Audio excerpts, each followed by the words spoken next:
Hey guys, it's Katie here with Life Mundane and welcome back to my channel.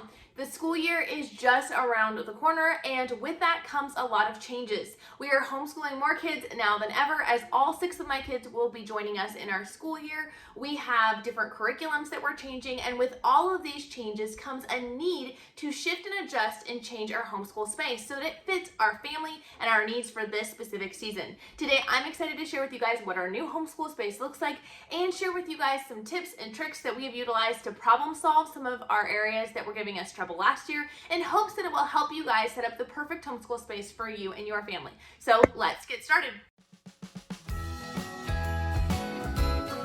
Hi, my name is Katie and welcome to Life in the Mundane.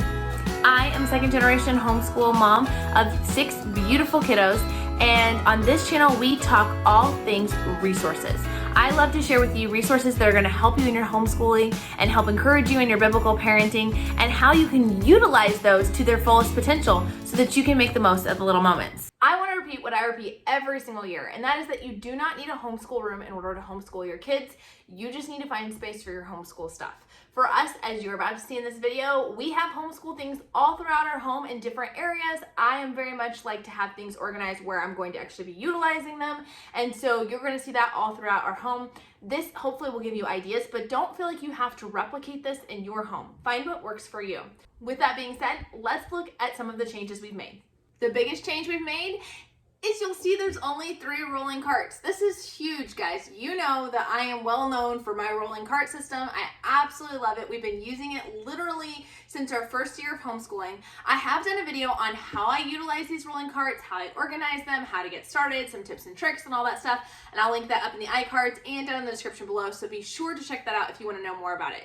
But what we were finding this year is that I have 3 little ones who the rolling cart system is perfect for. It really has been absolutely life-changing. It's been so helpful. So they're continuing. So I have one for my 4-year-old, one for my 5-year-old, and one for my 10-year-old. But my older kids weren't really utilizing them as much. And there was actually several different reasons for that. For 2 of my kids, it was that they preferred to do their schoolwork in their room, that they were getting up extra early in the morning and they wanted to get that stuff done. So they preferred to keep their stuff in their room instead of having to come downstairs constantly to get it. The other child was doing a program that doesn't require a lot of workbooks or a lot of extra books. So there really wasn't a lot to store in there. So because of that this year, I said goodbye to 3 of my rolling carts. I'm not gonna lie, guys, it was incredibly hard because there's a lot of sentiment attached to that.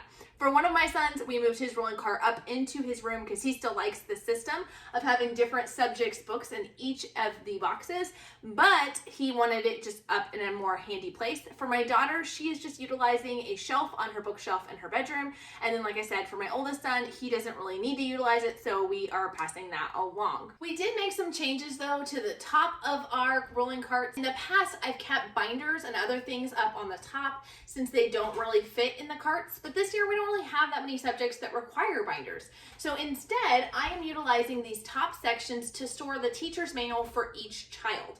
I really think this is going to be helpful. In the past, I've tried to store it on top of my rolling cart next to my chair, and that becomes very cluttered, or storing it in my closet, which is just not as convenient.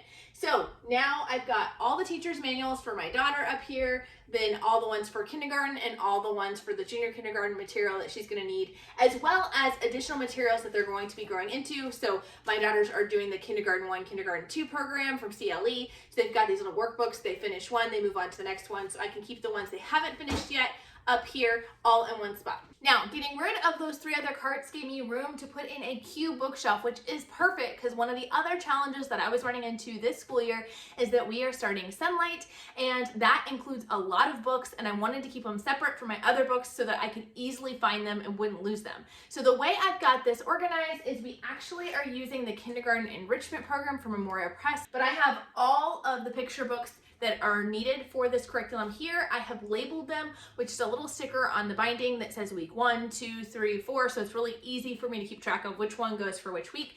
And I have all of that stored in this cubby. Then down here, we have our Sunlight. So this whole row is Sunlight, but this is our Sunlight history books.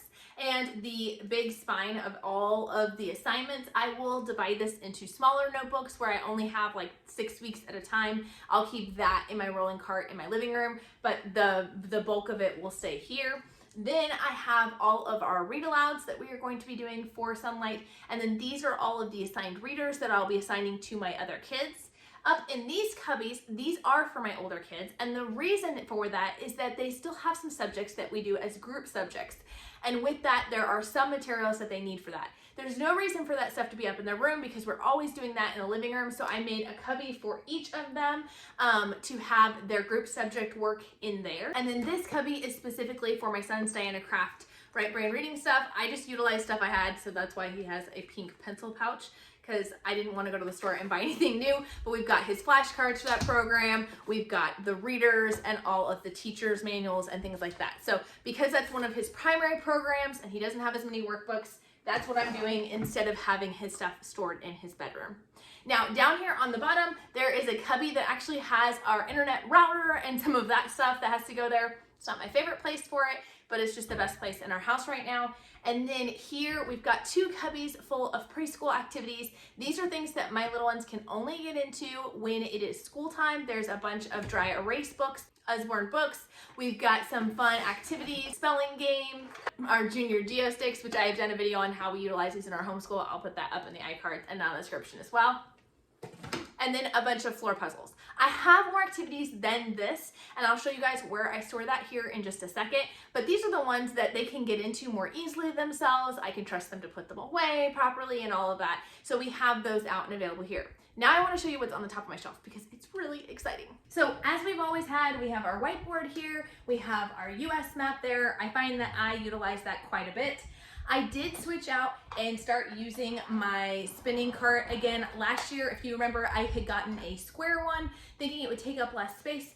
I absolutely hated it. I did not like it at all. It kept getting stuck. It didn't actually take up any less space than I originally thought, so I brought back my round rolling one. This is an old Pampered Chef item, so I don't believe it is for sale anymore, but I will see if I can find something similar and link it down in the description for you guys.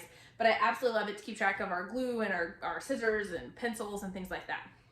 This is something new that I added this year that I think is going to be hugely helpful. So one thing that I ran into last year is that there were certain things that I needed to grade. There's not too many things that I need to grade each day, but I do like to check in on their Fix-It grammar every single day just to make sure they're getting the concepts and not creating bad habits and routines with that. And then my daughter's math. The rest of my kids use teaching textbooks, so it grades it themselves, but one of my daughters uses Horizons math, and I want to make sure I'm checking that every single day. And so what I would find is they would stand next to me and constantly be like, okay, can you check my stuff now? Can you check my stuff? And then it would interrupt whatever else I was doing in the day, or they would just set it off to the side and I would forget. So now I have got a basket here on the top shelf that when they finish that for the day, they just set it in here. They don't need to come tell me. They just set it in here, and then I will come when I have a chance throughout the day and will come grade that stuff, and I will put it back in their cubby if they are all done.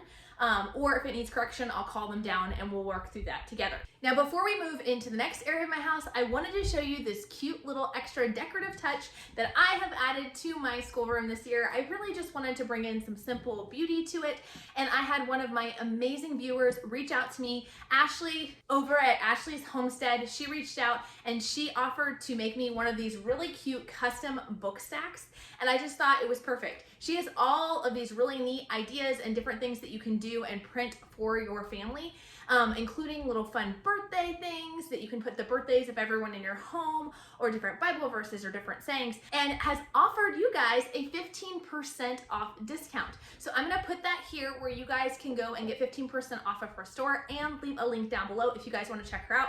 Fellow homeschool mom, fellow viewer of Life in the Mundane, and I'm so excited to share, guys, because it is so cute, and I'm really excited to have that included in my schoolroom this year. So this is the next area in our homeschool space. This is a closet. It was actually a co-closet when we first moved in. I had my husband install shelves for me, and I have used it in a lot of different ways. But a couple things I realized. One, I had a lot of educational toys that I was never actually getting around to using, and I felt the need to go through and declutter that this year. I was like, if I haven't used it in the past 2 years, I'm probably not going to use it. So I passed on several of those things to nieces of mine, and I'm excited to have this space with my door organizer utilized for more extra supplies. So we've got things like extra glue sticks in my pencil pouches here, extra popsicle sticks, markers, crayons, extra scissors, things like that. So instead of having so many hands-on activities, I've got more of my extra school supplies there. And then this shelf is for any extra school supplies that don't fit in something like this. So extra notebooks, extra note cards, things like that. The top shelf is used for my school record keeping. I have a binder for each year that we have homeschooled. They're not all up here, but these are the most recent years. And I will leave a link up in the iCards and down in the description below on how I set up that whole record keeping system. So I only have one notebook to keep records for all 6 kids for an entire year. Then for the rest of this shelf is sort of miscellaneous, different teaching supplies that I utilize for my kids. And then this bottom section here is for different games and activities that I have for my little ones to do during the school day that I don't want them to get into unless I am bringing it out. So that's why it's in the closet. The final area of our homeschool space is our living room area. And this is where we do a lot of our group work in. So that's where I like to store a lot of our group work items.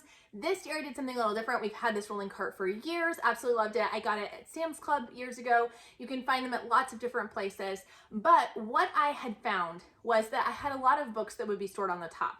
And before this, I had just had them stored up there, and they would get bent or turned over, especially if kids were moving things in and out when we moved to our morning menu system. So this year I got these cute little magazine holders.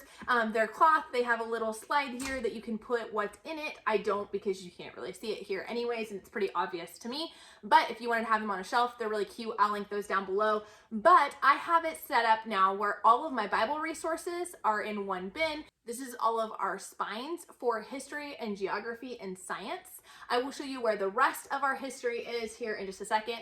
This one is just for our morning menus so that the kids can easily grab out their morning menus and have a place to put them at the end of our morning time.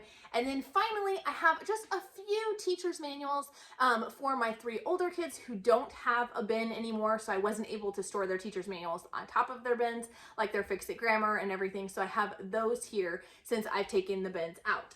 Finally, I've got a basket here. This is for my personal resources. I like to sit in my chair and read, so I'm currently reading through Parenting by Paul Tripp for the 2nd time, but it's so good. I've got my Not Consumed prayer journal and some books that I am reading. This is just kind of my mom basket of whatever I'm going through at the time.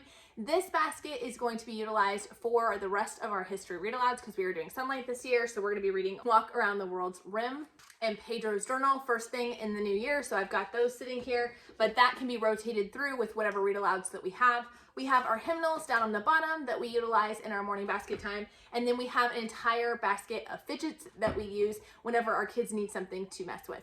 Next to that cart on the floor, we have our preschool basket. And I've talked about this a lot.